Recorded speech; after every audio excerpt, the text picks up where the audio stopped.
Oferecimento Sebrae, especialista em pequenos negócios. Eles estão no campo, na sua rua, por todos os bairros da cidade, inclusive na internet. E ao mesmo tempo, sempre ao seu lado. Alguns não puderam parar. Outros continuam lutando bravamente. Todos aprendendo a se reinventar. Eles são os pequenos negócios, gigantes na força e na coragem, que não desistem e nem se entregam, mesmo nos momentos mais difíceis. Porque por trás de um pequeno negócio, há muito mais do que produtos e serviços. Há famílias, há sonhos, há um povo guerreiro. Compre do pequeno negócio e ajude a nossa gente a seguir em frente. Sebrae Alagoas, a força do empreendedor brasileiro. Olhe bem para Maceió. Agora, olhe de novo. Maceió tem muito para mostrar. Tem um monte de ciclovias e praças sendo construídas para a criançada se divertir. E com a ciclovia, a gente anda mais e gasta menos. Oxe, ainda tem Wi-Fi no terminal. Com a Rota do Mar, a gente chega mais rápido na parte baixa da cidade. Abrir novos caminhos leva tempo, mas tem que ter coragem de fazer para todos. Prefeitura de Maceió, cidade do Diego, cidade de todos nós. Alô, meus amigos, mais um bate-papo com o Geraldo Câmara no Armazém Guimarães. Oh, coisa boa, né? O Armazém Guimarães aqui todos eles são bons, mas o daqui de cima, aqui do Parque Shopping, meu Deus, como isso aqui é agradável, né? E ainda tem aquela famosa pizza branca que meus convidados adoram. Adoro. Então vamos com mais um bate-papo e começando muito bem. Uma pessoa que há muito tempo que eu não consigo entrevistar porque ela não para. Ela não para. Para você segurar para um compromisso é terrível, mas tudo bem. É a superintendente do Maceió Convention, minha querida amiga Daniele Novis. Tudo bem, minha querida? Tudo bom. Correção, viu? Eu vou lhe seguindo aonde você vai, tá? Essa é a primeira vez aqui no Armazém Guimarães, mas já tivemos vários bate-papos. É verdade, é verdade. E é sempre um prazer. É verdade. Porque mais do que uma relação profissional, é uma relação de amizade, né, Geraldo? Dúvida, então eu acho muitos que anos, hein, Dani? O turismo nos traz esse privilégio de conviver com pessoas que a gente gosta, admira. É verdade. E pode trabalhar junto, né? É verdade. Quem é a Daniele Novis para a Daniele Novis? Quem é a Daniele Novis? É uma mineira que já virou alagoana. Mineira, tá vendo, Ale? Que adora esse estado, que conhece esse estado talvez mais do que muitos alagoanos. Com certeza. É mãe do Gabriel, mãe de 3 cachorros, adora turismo. Acredito que o turismo é a grande, não é nem vocação, eu acredito que o turismo é a grande oportunidade de crescimento e desenvolvimento econômico do estado de Alagoas, que nós somos um setor capaz de mudar a realidade, a história desse nosso estado que é tão agraciado, né, com tantas coisas maravilhosas, começando pelo seu povo, pela sua cultura, Verdade. pela sua história, pela sua natureza, pela sua comida, pela sua gente. E tem um privilégio muito grande de poder trabalhar nesse setor e principalmente de ser parte dessa transformação. Coisa boa. Agora me conta uma coisa. Eu conheço você da época ainda do Loureiro, do saudoso Loureiro, que depois você substituiu como secretário de turismo, certo? O que mudou? O que mudou de lá para cá na sua visão? Quem era aquele turismo diante Geraldo, dele?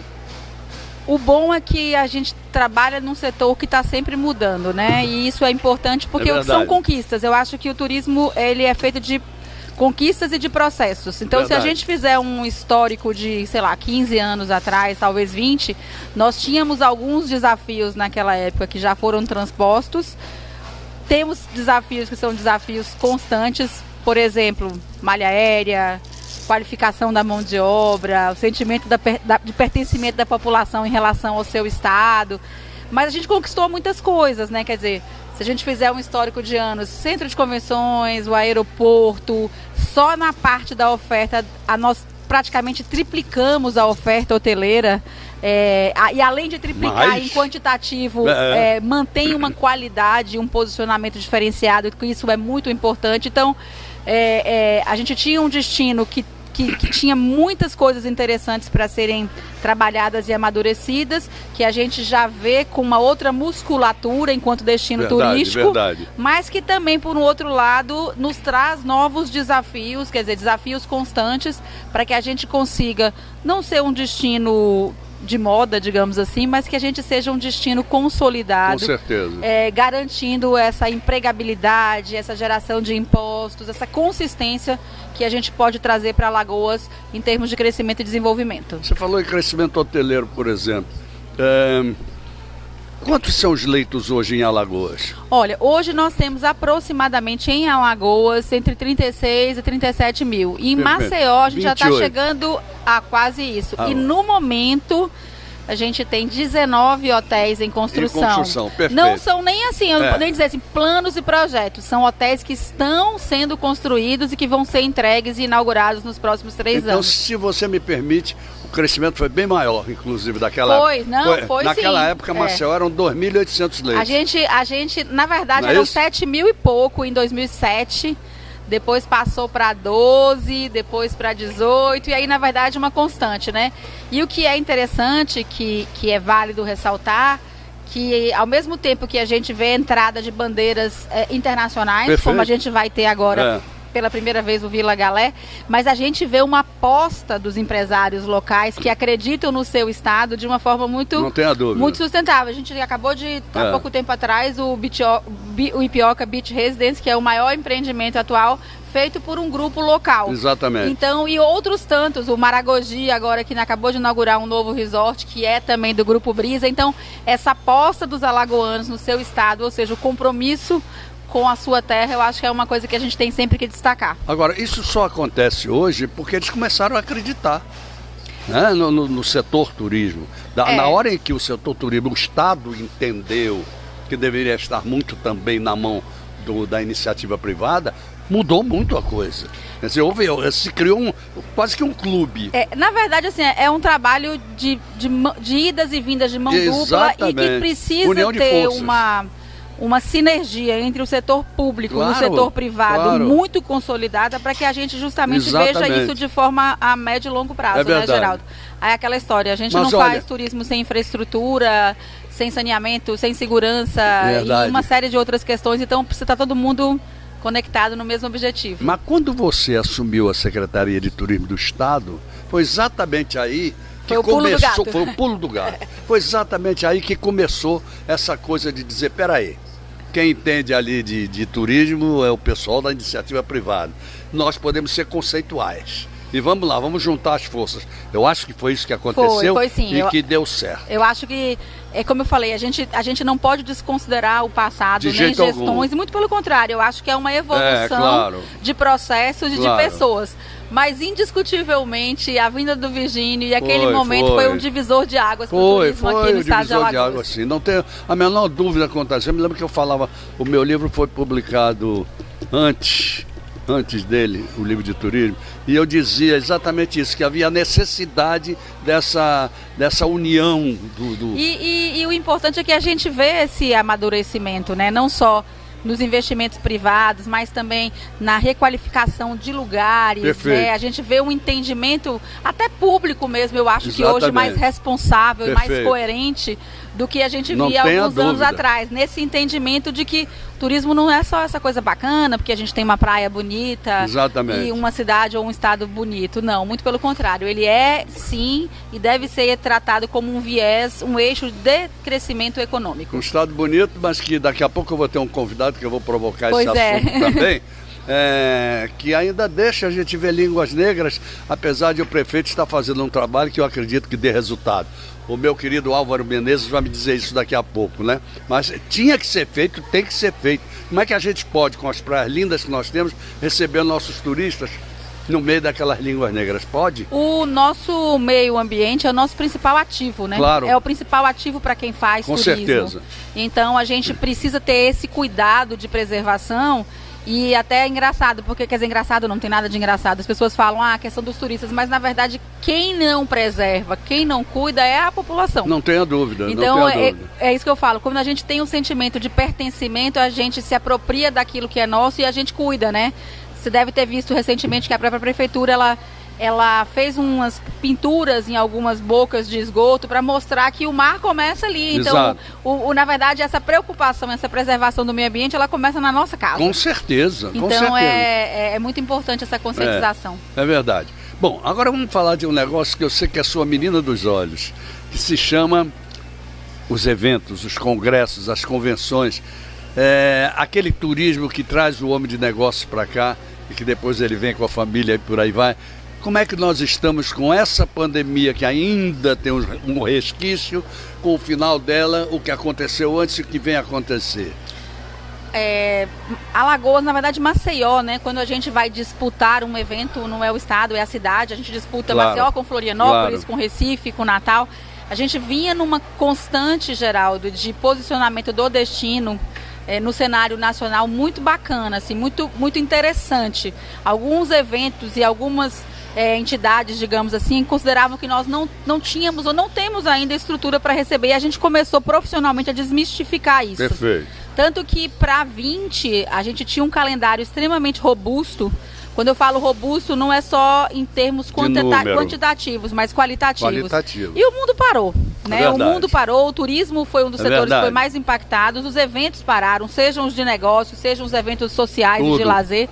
E o nosso grande desafio naquele momento foi tentar fazer com que os eventos eles não fossem cancelados e que eles fossem adiados, digamos assim, com a perspectiva para 21, o que acabou não acontecendo. Perfeito. Então, foi um exercício desafiador, porque foi a primeira vez que nós lidamos com isso, mas conseguimos fazer com que esse calendário se consolidasse para 22. Então, com mais segurança na questão do deslocamento, com a questão da vacinação. A gente só perdeu um evento. Que beleza, vamos lá. Que foi cancelado. Com a questão da vacinação, né? E Alagoas fez o seu dever de casa. Lógico. Então, as pessoas se sentem mais seguras. E a gente começa a ver esses eventos acontecendo. Agora, em março mesmo, a gente tem Congresso da Brasel, a gente tem um congresso internacional, que é de cirurgia de mão, o ILA, cirurgia de ombro. Temos um congresso imenso no começo de abril, que é o da Anclivepa, que é de pequenos veterinários. Então, a gente começa a ver uma segurança nas pessoas. E, por outro lado, se existia uma preocupação, porque os eventos eles se tornaram um pouco híbridos, e que essa mudança que veio para ficar poderia comprometer a questão dos eventos presenciais, a gente percebe que não, porque as pessoas elas estão ávidas para se encontrar. Exatamente. Até porque assim, as pessoas não precisam estar presencialmente para se qualificar. A gente faz isso hoje com a tecnologia. Mas o evento ele traz a oportunidade de encontrar com seus pares, de rever colegas, do networking com o mercado, com a academia. E então, outra coisa. É uma oportunidade muito interessante. E aí a gente percebe que se destinos turísticos consolidados no lazer, como a maioria do Nordeste, poderiam ficar um pouquinho atrás de outros, hoje se torna um grande diferencial. Porque as pessoas querem viajar para negócios, mas elas querem também aproveitar para fazer um pouco de lazer. Com certeza. Que é o que a gente chama do blazer, né? Certeza. Que é aquela sem hipocrisia, eu quero trabalhar, mas eu quero aproveitar também para me divertir um pouco. Qual é o tipo de evento que traz mais rentabilidade, vamos chamar assim? Olha, isso depende muito. Por exemplo, você tem às vezes eventos que tem um número quantitativo de pessoas grande, mas que é um evento mais simples em termos de investimento na produção do evento. Então, você tem as duas coisas. Eventos com mais participantes, eles mexem com a cidade como um todo, com toda essa cadeia, hospedagem, alimentação, transporte, toda a cadeia produtiva dos fornecedores. Você tem, às vezes, um evento pequeno em termos de participantes, mas que é um evento extremamente qualificado e também coloca muito dinheiro. Não só dinheiro, mas aquele negócio da respeitabilidade. Né? E a expertise também, porque é uma oportunidade que você tem, por exemplo, esse congresso internacional latino-americano de mão, é um congresso pequeno, mas ele está trazendo pessoas do mundo inteiro. Isso é importante. Que vão conhecer o nosso estado, Perfeito. Que se configuram em futuros turistas de Perfeito. Lazer. Então é uma engrenagem que funciona muito bem. Estou curioso e já vou chamar na próxima semana. Quando é que vai ser o da Brasel? O da Brasel já é na próxima semana. Nós vamos ser a sede. Que dia? Dia 23 começa. 23, é durante a semana, Começa durante a semana, nós vamos ser a capital da gastronomia, vamos estar recebendo todo o Brasil aqui, Congresso Brasileiro da Brasel. Vida, eu queria ter trazido O Júnior. O Júnior, Fala o com Thiago, ele. mas Pois acontece que aí o programa da próxima semana, ele deveria estar nesse aqui. Pois é. Houve uma falha. Esse congresso mesmo era um congresso que era para ter acontecido em 20, e a gente tem a nossa comida, né? Os nossos chefes, a nossa gastronomia, elas são um diferencial do nosso turismo, então vai ser um prazer muito grande. Eles estão preparando tudo com muito carinho, com muita atenção, e a gente vai Onde vai ser? Vai acontecer no Ritz Lagoa da Anta. Que bom, que beleza. Mas a gente faz tudo, quem sabe eu não faço Quem sabe você não vai lá? Um especial lá. Exatamente, vai ser bem bacana. Vamos pensar para ver o que se faz. Me conta aí para o nosso telespectador saber nesses minutos finais da entrevista, como é que funciona o Maceió Convention. Você sabe que as pessoas não sabem? Sei, é um desafio também diário. Os Conventions Bureaus, eles são entidades mundiais, né? Quer dizer, no mundo não existem, digamos, secretarias de turismo, existem Conventions Bureaus, e são entidades que trabalham tanto para o segmento de lazer como para o segmento de negócios. Aqui nós somos uma fundação, onde eu digo que é uma fundação, uma entidade guarda-chuva, onde nós temos todas as entidades que fazem parte do trade turístico. Perfeito.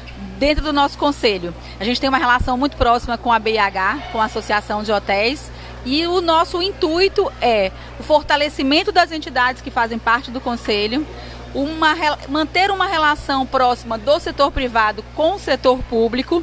No nosso caso em específico, essa parte de apoio à captação de eventos como um instrumento de equilibrar a ocupação hoteleira, gerando negócios para a cidade, e de congregar todo o setor numa entidade só. É assim que o Convention funciona. É assim que é bom que ele funcione, porque são várias entidades, inclusive a nossa Exatamente, Abragete, né? Exatamente. E é mostrando a força desse setor.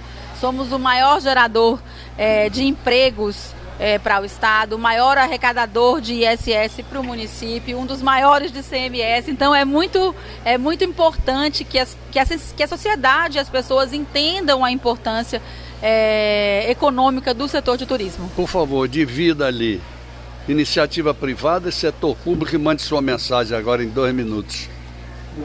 Pedir para que as entidades de classe, na verdade, elas entendam que elas podem ser embaixadores desse turismo quando eles candidatam o seu evento para a cidade de Maceió. Isso movimenta uma cadeia absurda, e um dos privilégios que a gente tem é justamente essa interação entre o setor público e o setor privado. Perfeito. Esse é um diferencial que eu posso lhe garantir que eu nunca vi nos meus mais de 20 anos de turismo acontecer em nenhum outro destino. Que coisa boa. Fiquei muito feliz de você vir. Espero que agora a demora não seja tão grande. Pois é. Tá bom?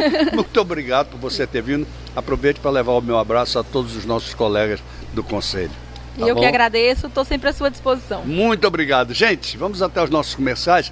Olha, a gente falou colegas do Conselho, então vamos falar do Sebrae, né, gente? Por favor, grande Sebrae, que ajuda tanto ao setor do turismo também. Então, vamos até lá, não só com o comercial do Sebrae, mas com os outros também. Voltamos já. Eles estão no campo, na sua rua, por todos os bairros da cidade, inclusive na internet. E ao mesmo tempo, sempre ao seu lado. Alguns não puderam parar. Outros continuam lutando bravamente. Todos aprendendo a se reinventar. Eles são os pequenos negócios, gigantes na força e na coragem, que não desistem e nem se entregam, mesmo nos momentos mais difíceis. Porque por trás de um pequeno negócio, há muito mais do que produtos e serviços. Há famílias, há sonhos, há um povo guerreiro. Compre do pequeno negócio e ajude a nossa gente a seguir em frente. Sebrae Alagoas, a força do empreendedor brasileiro.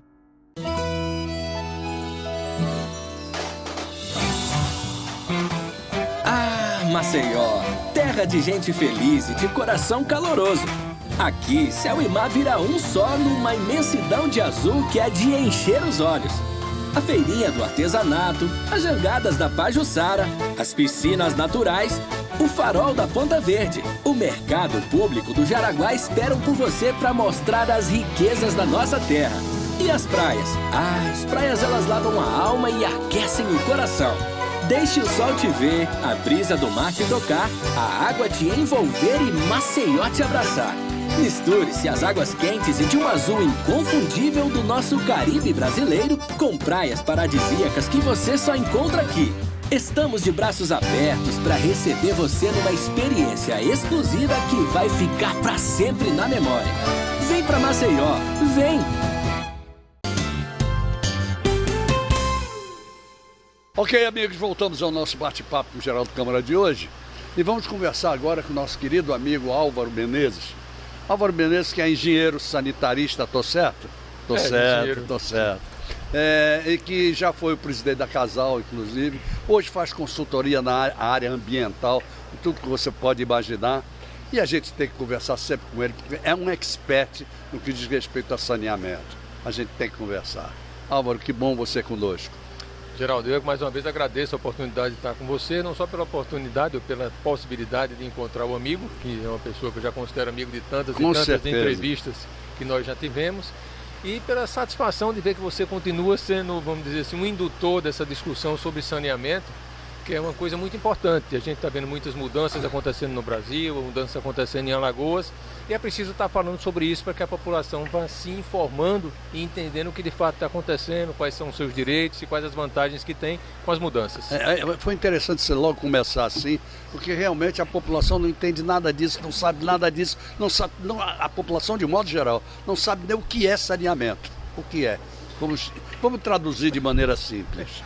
Eu, quando era presidente da ABS Alagoas, eu dizia que saneamento é a vida bem tratada. A vida bem tratada, gostei dessa. Da gente dizer que, assim, se você cuida, como a Daniela estava há pouco falando aqui para você, sobre o turismo, a importância do meio ambiente, do saneamento para o turismo, é exatamente isso. É um conjunto de ações que envolvem abastecimento de água, esgotamento sanitário, a drenagem urbana e a coleta e tratamento dos resíduos sólidos, popularmente conhecido como lixo, que integrados, né, geram uma qualidade de vida, a satisfação para a sociedade e geram também o que a gente sempre insere nesse processo, a sustentabilidade financeira daquela prestação de serviço, que é um serviço público, mas que pode ser prestado por empresas privadas, como agora a gente está vendo avançar no Brasil.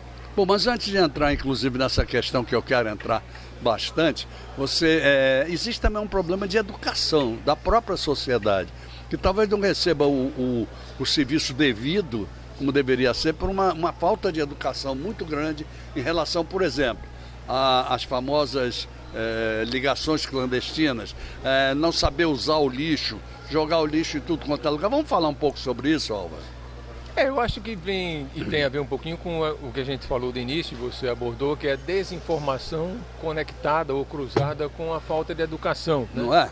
A falta de educação não no sentido da grosseria, mas claro, no sentido da ignorância, do desconhecimento do que deve ser feito. Perfeito. E isso é um processo. A gente hoje pode dizer, e até assim para a nossa idade, né, nós temos uma história já também, eu e você, de vida também. Com certeza. Né, pelos anos que temos, a gente vê que mudou muito. A gente ouve falar muito mais nisso nas escolas, né? Os jovens, as crianças falam em meio ambiente, falam em saneamento, falam em água, já começam a ter essa consciência da importância de cuidar bem do meio ambiente. E isso vai crescendo. Eu diria que, fazendo um comparativo, como eu falei há pouco, já foi pior, tá? Porque havia um desconhecimento muito maior, mas com o descaso e a destruição constante do meio ambiente. Hoje a gente já vê que há uma consciência muito maior, há uma aplicação de ações voltadas para o cuidado do meio ambiente, para a proteção, para a conservação e para o questionamento quando algumas pessoas, ou empresas, ou indústrias fazem algo que agride o meio ambiente. Então acho que isso evoluiu, mas que tem que melhorar muito. A gente vê muitas deficiências ainda que não só podem ser decorrentes dessa falta de educação, são decorrentes também do cruzamento, eu diria assim, da necessidade de você ter um poder público que seja mais eficiente nesse processo de gestão do que é público, e aí especificamente do serviço de saneamento, e da sociedade que, entendendo isso, cobre melhor. Com certeza. Entenda a importância de cobrar do governo o cumprimento daquela obrigação de investir em saneamento, não só jogando dinheiro, porque dinheiro em saneamento já se jogou muito no Brasil, fazendo com que o dinheiro seja bem aplicado ou por uma empresa pública ou por uma empresa privada. É lógico. Tendo retorno. Isso aí me faz lembrar um negócio que parece que o prefeito JHC está desmentindo. O administrador, de um modo geral, não gosta de fazer obra que fique debaixo da terra.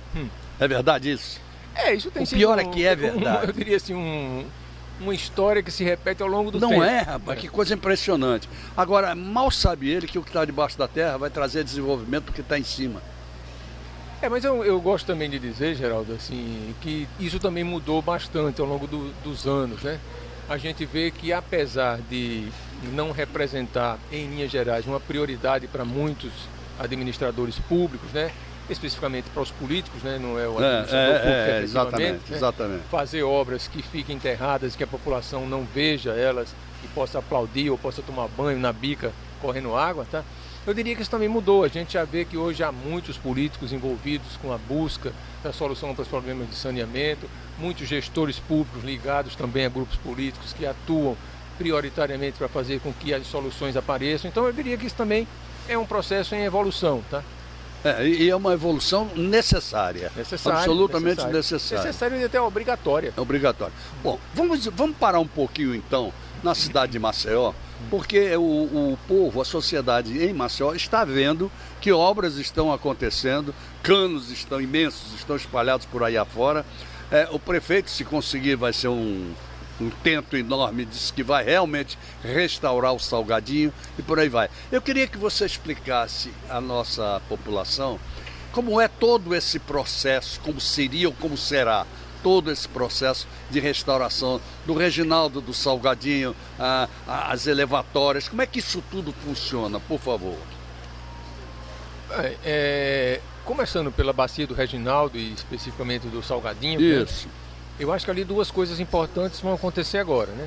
A Casal tem uma obra em andamento, começada em 2014, que é um chamado contrato de locação de ativos, que é para esgotamento de parte da bacia do Reginaldo. Certo. Ou seja, construir e implantar ligações de esgoto ou redes de esgoto naquela região da bacia que drena para o Vale do Reginaldo.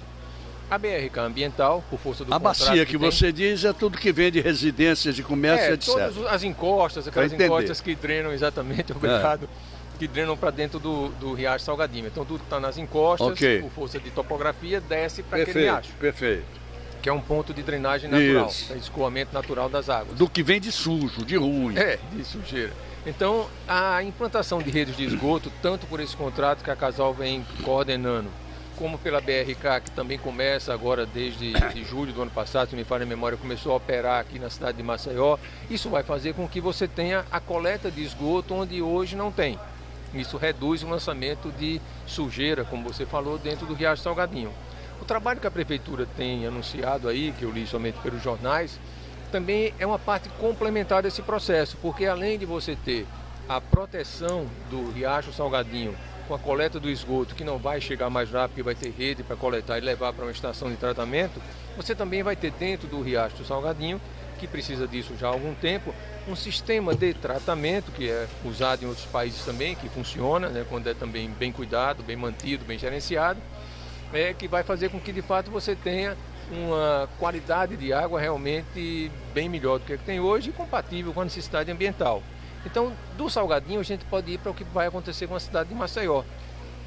A cidade de Maceió, por força de ações da própria Casal, ela deve alcançar aí, em 2023 70% do esgotamento sanitário, com os dois contratos que ela tem em andamento, o da Sanama, que é lá no Alto Tabuleiro, região do Benedito Bentes, e esse da Sanema, que é o que eu falei há pouco, que envolve a bacia do Reginaldo. Os outros 30% vão se dividir entre o trabalho da BRK e uma parte do trabalho que a Prefeitura de Maceió vem fazendo. Então eu diria que as perspectivas para Maceió são muito boas, né? Porque a gente vai ter agora uma probabilidade muito maior de que as coisas aconteçam, porque os contratados são privados, eles têm uma obrigação maior de fazer, com certeza, tem regulação acompanhando, e eles mesmos vão buscar os recursos para fazer. Então isso facilita muito. E eu daí já me permitiria, se você concordar, avançar para o estado de Alagoas. Lógico que sim. A mesma coisa que acontece em Maceió e região metropolitana hoje, também vai acontecer nos chamados blocos B e C, com as empresas que vão se instalar aqui a partir dos próximos 6 meses. São empresas privadas também, da mesma maneira que a BRK. Da mesma maneira que a BRK. Isso é licitação, já foi aprovado? Foi um leilão, já foi um leilão, já aconteceu. Os contratos foram assinados, agora se não me falha a memória, dia 8 de março. Muito bem. Agora, me conta uma coisa.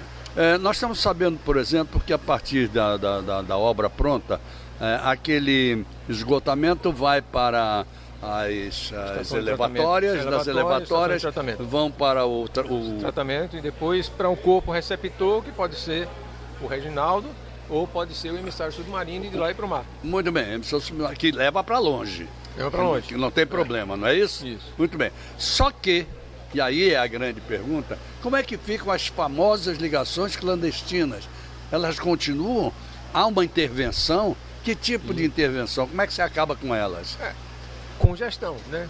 É um trabalho assim constante, que na medida em que você tem uma fiscalização maior, tá? Você reduz, tá? Eu diria que acabar em 100% aqui no Brasil é difícil. É difícil. Porque é uma questão de hábito de fraudar que algumas pessoas têm, né? Por necessidade, às vezes, não poder pagar a tarifa, o que é mais raro, mas às vezes por aquela vontade mesmo de fraudar. Veja os famosos gatos na eletricidade, exatamente. Né? Então, assim, as ligações clandestinas tenderão a diminuir bastante, porque você vai ter um sistema funcionando melhor, um sistema melhor gerenciado, porque ele vai estar gerenciado por uma empresa privada que tem uma capacidade operacional maior do que o que a Casal tinha anteriormente, apesar da boa vontade, não conseguia fazer. E aí eu acho que sim, as ligações Mas de quem é tendem o custo da desligação clandestina? É de quem? É do usuário? O custo, o que é cobrado deles? Sim, não, eu quero saber o seguinte, eu estou com a minha rede ligada para ir para o Salgadinho. Clandestinamente. Eu tenho que tirar esse. Sim, você vai tirar espontaneamente ou, por exemplo, a BRK, que é responsável agora pelos serviços aqui, vai passar lá, vai fiscalizar, vai encontrar você clandestino, vai lhe punir. Então ela vai conseguir, é isso que eu queria saber, ela vai conseguir fazer, vamos dizer assim, o histórico de todas essas ligações. Deverá fazer, né? Tem que fazer, né? Para poder acontecer. Por duas razões, pela questão operacional e pela questão financeira. Financeira, né? Sem dúvida alguma. Tem que gerar receita, né? Sem dúvida alguma. Puxa vida. É brincadeira não, eu acho que hoje nós tivemos uma aula aqui com o meu amigo, não tenha dúvida não, Álvaro, em relação a isso, né, Álvaro, em relação a isso. Agora vamos para o interior do estado, as outras zonas. São as cidades de interior que têm também esse tipo de necessidade. Mas é diferente, não joga para o mar, como é que faz? Algumas jogam. O desafio começa lá, assim, numa situação que eu diria que tem muito menos coleta de esgoto do que tem em Maceió. Então tem muita necessidade de implantar redes novas. Então esse é um ponto muito importante, porque é um desafio que vai ser enfrentado pelas duas empresas que já se habilitaram nos contratos, que começarão a fazer suas obras e esses serviços de coleta e conexão, vamos chamar assim, das casas na rede de esgoto. Quando acontece, e aí você está falando bem também, de você ter situações de fossas que estouram ou lançamento irregular de esgoto, nas cidades do interior, aquelas litorâneas, correm para o mar. Sem dúvida. Aquelas que tem algum rio por perto, correm para o rio. As que não tem rio por perto, isso vai para o próprio terreno e termina se infiltrando no terreno. Mas corre para o rio, vai penitenciar o rio. No mar, aquela história, né? Mas vai penitenciar o rio. Exatamente. Então é muito mais difícil fazer no interior do que... Olha, o desafio no interior, eu diria assim que termina sendo maior, Geraldo, por conta dessa conjugação de coisas que você falou agora mesmo. Por exemplo, o rio, que é um corpo receptor. A gente hoje tem alguns rios que recebem muita carga orgânica de esgoto, por esgoto clandestino, por falta de esgoto na cidade, por situações como essa. Se a gente for falar, por exemplo, o rio Ipanema, né? Passando ali em Santana do Ipanema, ele recebe uma carga de esgoto razoável ainda, porque a cidade toda não tem rede de esgoto ainda, então contamina o rio. Se a gente olhar os rios Paraíba e Mundaú, que tem uma vazão muito maior, você aparentemente não nota, mas eles já trazem de Pernambuco uma carga muito grande de poluição de várias cidades do interior que não tendo rede de esgoto, terminam lançando no rio. Né? Então, o processo aí nas cidades do interior, ele se torna um pouquinho mais, eu diria, complexo do que aqui na capital, pela condição de execução dos serviços. Mas isso varia muito de cidade para cidade. Deixa eu te fazer uma pergunta, pode ser cretina, se for ótimo, se não for eu aprendo. Alguns edifícios aqui, inclusive nessa área que nós estamos aqui, perto de Guaxuma, etc., eles já estão tendo tratamento de esgoto e de água por eles próprios e até exigido, né, para poder construir. Não, na verdade isso foi uma coisa feita pela deficiência da Casal. Pela deficiência, como não tinha rede pública, aí ele tinha que ter a dele. Mas eles têm um processo, um sistema. Alguns têm processo, que eu Muito sei. bem. Esse sistema, grandiosamente olhado, não pode ser implantado nas cidades do interior para evitar a desova em rios? Sim, sim. As cidades do interior, nesse projeto agora que o Estado contratou, que é a concessão para iniciativa privada, todos os municípios terão estações de tratamento de esgoto. Então isso é uma coisa, como eu disse a você, o avanço vai ser muito grande. Então as cidades do interior passarão a ter o mesmo benefício que Maceió tem. Maceió já tem algumas estações de tratamento de esgoto, dessas que eu falei, da Sanama, da Sanema, terá outras feitas pela BRK, provavelmente a prefeitura também em algumas áreas onde está trabalhando, e no interior, cada cidade vai ter suas estações de tratamento de esgoto, sim, isso vai acontecer. Álvaro Menezes, qual é a visão que você nos traz de meio ambiente como um todo, em relação não só a Alagoas, mas de Brasil? Olha, assim, o Brasil, eu diria que vive um momento assim, não muito animador, né, quando a gente olha para algumas ações nessa área de meio ambiente, né? As decisões são tomadas principalmente pelo governo federal, que é quem mais impacta com a questão do meio ambiente no Brasil. Elas são muito, eu diria assim, às vezes más, né, objetivamente más, ou elas são de quem não está entendendo o que está fazendo, né? Uma vontade muito grande assim de criar uma coisa diferente, destruindo a que existe, né?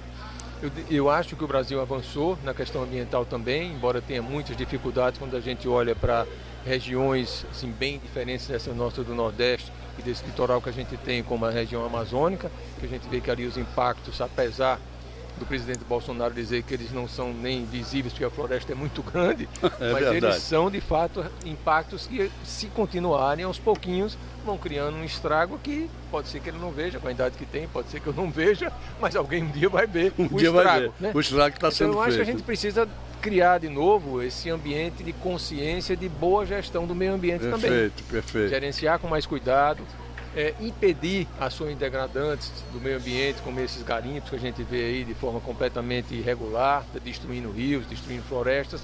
Eu acho que, sim, eu diria que no momento, se a gente for olhar para o futuro, a gente fica bastante preocupado. Mas a esperança é a última que morre. Com certeza. A gente deve acreditar que mudanças melhores virão. Algo de novo assim no horizonte, não?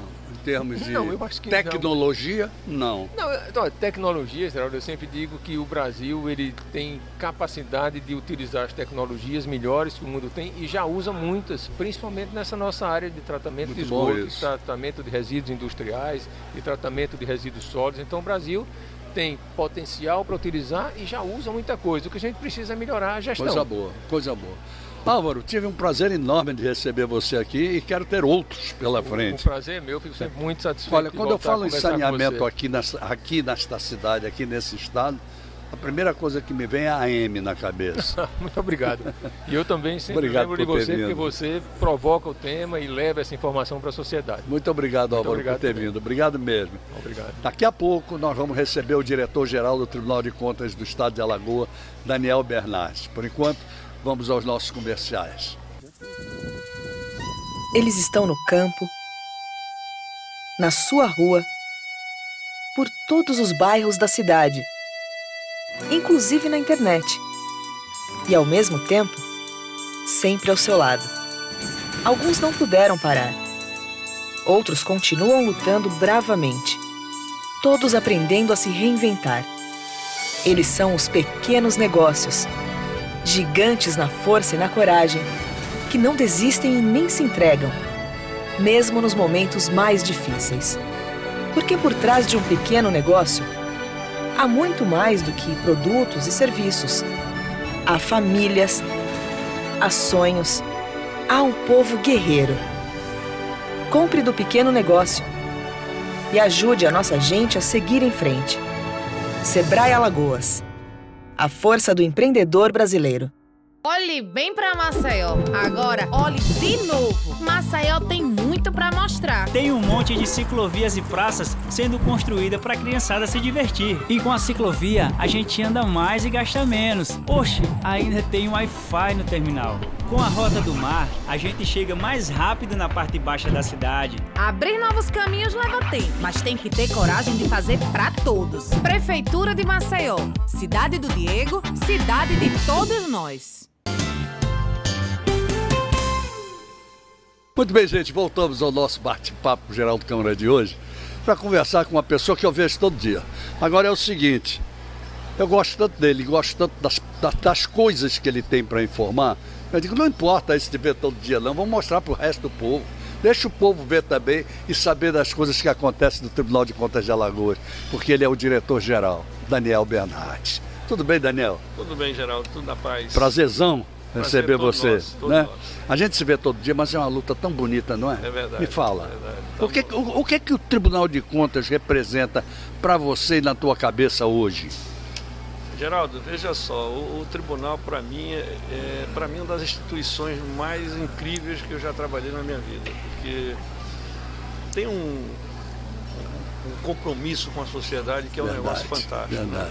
É uma pena que a sociedade não se interessa em conhecer o Tribunal de Contas. Nós estamos num processo, você tem acompanhado, né, de mostrar à sociedade, de oferecer para a sociedade o que é o verdadeiro tribunal. Não importa o para trás, o que importa é daqui para frente. E hoje, você sabe, nós estamos numa guerra diária, né, na modernização do tribunal, que não é fácil. Eu acho que essa questão da modernização é que eu queria que você estabelecesse um paralelo. Quem era o tribunal, quem é e o que vai ser o tribunal? Vamos estabelecer esse paralelo. Tem o tribunal da era do papel, vamos dizer assim, né? Processos físicos, perfeito. Aquela Demorados. coisa morosa, complicada para ser analisada, não é? E tem o tribunal da era virtual. Perfeito. Mas a era virtual, ao contrário do que se pensa, não é somente você digitalizar. Com certeza. Porque digitalizar apenas você vai ler também. Então hoje o tribunal ele já usa no seu sistema a inteligência artificial.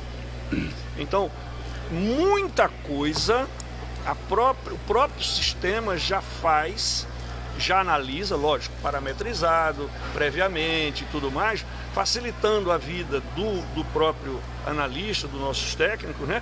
E agilizando efetivamente essa resposta que o tribunal precisa dar para a sociedade ao aferir as contas dos nossos jurisdicionados. O mais importante de tudo é a agilização ou é o conhecimento das pessoas e da própria sociedade que vai ter um acesso melhor?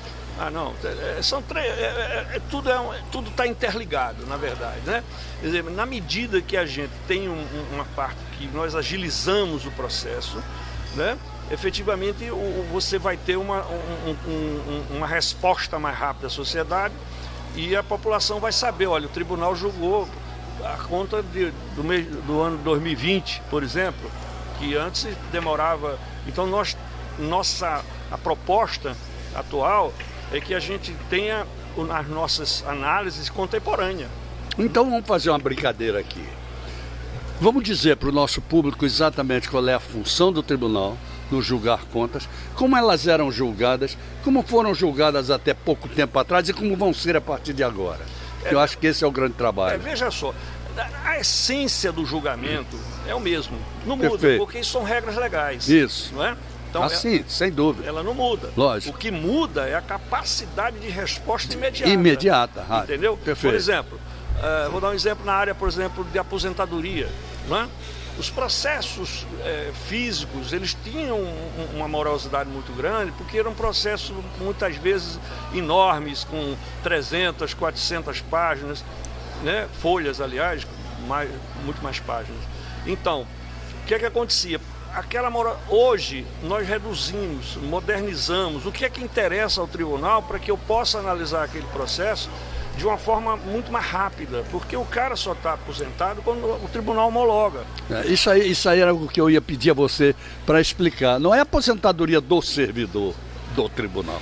É isso que eu queria que você explicasse. Não, é a aposentadoria de todos, inclusive dos servidores do tribunal. Inclusive. Isso, entendeu? todos então, os poderes. O Tribunal de Contas trata da aposentadoria do serviço público no estado de Alagoas. De todos os poderes, aposentadoria, pensão, reforma, reserva na área militar, né? Então tudo passa pelo tribunal. Perfeito. E só está consolidado efetivamente, que seria vamos dizer assim, um transjulgado, quando o tribunal homologa. Perfeito. Né? E a gente tem dado uma celeridade enorme hoje, né? Eu acredito até que nós temos lá um passivo lá de processos ainda físicos muito pequeno. Muito pequeno. A partir do momento em que isso mudou. Exatamente. Que foi desde 2016. Desde 2016. No caso da aposentadoria. E prestações de conta 2016. Muito bem. Agora vamos lá. Como é que são? Qual é o perfil do nosso cliente, vamos chamar assim, ou do nosso jurisdicionado? Vamos passar esse perfil para a sociedade. Quem é que nos interessa saber que está trabalhando bem ou está trabalhando mal e por aí vai? Qualquer gestor público, seja ele de qualquer ordem, que use dinheiro público, é nosso alvo.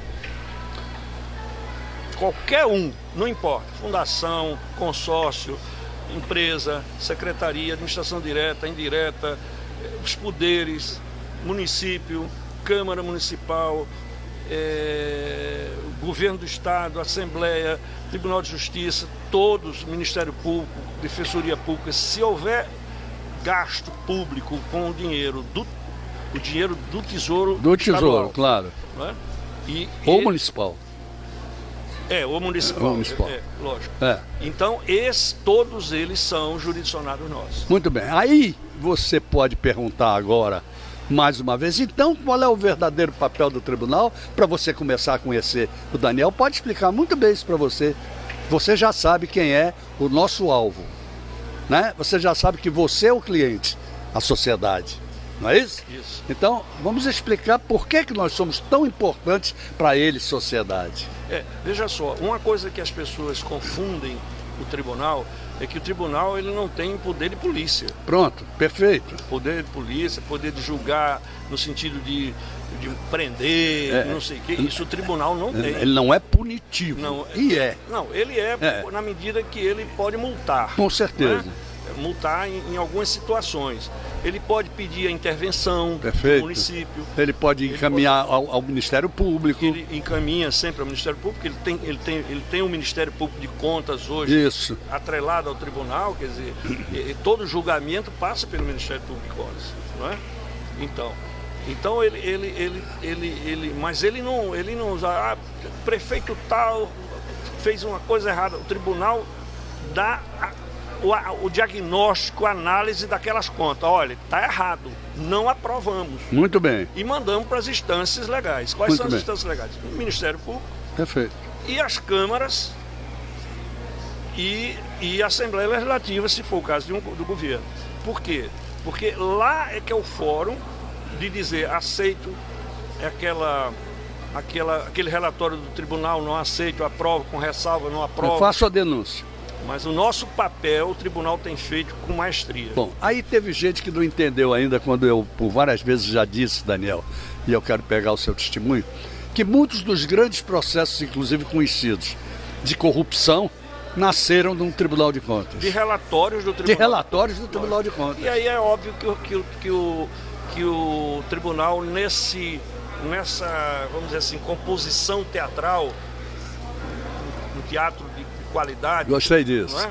Nós somos um personagem coadjuvante, a gente quase não aparece. Porém, a peça não sairia do prelo se não tivéssemos participando dessa equipe, dessa trupe, fazendo o nosso papel. Então, é o primeiro papel. Com certeza. Não é o primeiro papel? É o primeiro, o que gera tudo. Aí diz, o Tribunal de Contas não fez nada, sabe das coisas, não fez nada. Peraí, gente, nós somos o primeiro. Isso. Degrau da escada. 99,9% dos processos administrativos. É bom deixar claro. Não é? Tem nada com penal. Ele nasce normalmente dos relatórios do tribunal. Perfeito. São aprofundados. Perfeito. Não é? São investigados pelos órgãos competentes, Ministério Público, Controladoria e etc. Né? Então, mas esse primeiro momento é o Tribunal. Muito bem. A partir daí, quando ele sobe, vamos dizer, o processo vai para a promotoria ou vai para, sei lá, Procuradoria-Geral do Estado, o tribunal pode ser chamado a prestar mais esclarecimentos sobre aquilo? Pode e é. Nós somos literalmente consultados pela Polícia Federal, nós somos consultados pelo Ministério Público Federal, pelo Ministério Público Estadual, somos consultados pela CGU, né? O próprio Tribunal de Contas, ele às vezes, quando tem alguma coisa no estado de Alagoas, ele manda essa consulta para o tribunal. E não só de processo dos quais nós participamos, mas pede a gente, pela expertise, que a gente ajude a eles em determinadas situações, embora a gente não tenha atuado naquela situação. Bom, vamos ver um lado bom dessa história toda, que aliás é uma menina dos olhos de todos nós que fazemos o Tribunal de Contas, que é a Escola de Contas, né? Que está aí para ajudar o jurisdicionado a... Vamos explicar melhor isso, por favor, Daniel. Até que ponto a escola vai chegar? O princípio, na verdade, né, que é defendido pelo presidente e defendido também pela maioria dos pares, é que não adianta você punir simplesmente. Simplesmente. Então, às vezes até, eu diria com um número bastante expressivo, os jurisdicionados, os gestores, eles são bem intencionados. Perfeito. Né? Às vezes são mal assessorados. Podem ser ignorantes. Às vezes eles não no têm sentido de ignorar, exatamente. Não têm o conhecimento, claro. Vamos dizer assim, do conhecimento técnico, né, de uma contabilidade pública, disso, daquilo. E aí ele comete erros que são erros que ele pode ser punido, mas são erros que você vê que não houve dolo. Perfeito. Então aí onde entra a escola, né, com um papel fantástico de parceria. Então, antes que você deixe que ele erre, vamos treinar o cara e dizer ao cara, olha, o caminho é esse aqui. A gente só não pode, o tribunal não pode, não deve, não fez, nunca fez, não fará. É o papel do gestor. Nós não podemos ir lá e pegar a caneta do cara e escrever por ele. Perfeito, o que a sem gente dúvida. pode dar é o caminho, dizer, olha, é assim, você deve fazer assim. Agora aí cabe a cada gestor ele tomar o seu rumo, mas na maioria das vezes, Geraldo, a minha experiência, passei 2 anos na escola, todas as vezes que nós chegávamos nos interiores, nós praticamente quase que éramos aplaudidos quando a gente saía, porque eles diziam assim, é a primeira vez na vida que eu vejo o tribunal, porque quando diz assim, o Tribunal de Contas está aqui é para atacar a multa. E vocês exatamente. Não, vocês estão vindo ao contrário, para nos orientar para evitar, mas evitar a multa, mas evitar também o desgaste, o gasto público de forma errada. Entendeu? Quer dizer, e às vezes... Que é um papel do tribunal. Que é o papel do próprio tribunal. Sem dúvida, não é só chegar e dizer, você está errado, não. Não é isso só, não. Tem que ajudar em todos os sentidos. Esse é o princípio fundamental. Bom, em função disso, estamos com uma grande obra lá no Tribunal de Contas, que eu gostaria que você falasse dela. Vai ser outra revolução física. Isso. O tribunal, o presidente reivindicou, né, a reivindicação que foi feita ao governador, e o governador foi de uma felicidade. Né? Aliás, eu até diria que o governador, ele está sendo muito feliz e competente na sua administração. Não tenha dúvida. Então ele autorizou, desapropriou a área e autorizou a construção. Uma área atrás do tribunal. Da nova escola de contas. Perfeito. Exatamente pela capacidade que a escola tem de desenvolver. Então, nós vamos desenvolver cursos, nós vamos... Como é que se diz? Nós podemos chegar a ter no futuro pós-graduação, mestrado, etc., para o jurisdicionado, para o nosso público. Em gestão pública. Exatamente, em gestão pública, contabilidade pública, em várias áreas, né? Então, e nós estamos construindo um prédio onde vai funcionar a Escola de Contas e o Ministério Público de Contas, que hoje está lá dentro do tribunal de forma exprimida, que é um órgão também de uma importância ímpar. Né? Com certeza. Não haveria o contraditório, não haveria a fiscalização se não houvesse o Ministério Público. E a propósito disso, há uma discussão entre o Ministério Público se tornar independente do tribunal ou não. Não, está pacificado. Pacificou, não existe mais. Pacificou. Porque muita gente tem perguntado sobre isso. Não, o Supremo Tribunal Federal já pacificou os Ministérios Públicos de Conta pertencem, embora autônomos, mas pertence ao Tribunal de Contas. A construção da Escola de Contas vai superar uma barreira que a gente vem encontrando também. E às vezes, olha, você tem o curso que você quiser, a gente leva o nosso pessoal para você, para a sua cidade, não importa onde ela seja, e o prefeito não quer, não dá bola. Isso existe ainda. Eu acho que essa construção, essa coisa que vai acontecer de ser física, vai ajudar muito nisso, a sobrepujar isso. Vai ajudar, mas olha, Geraldo, tem mudado muito. Tem mudado, eu sei que tem.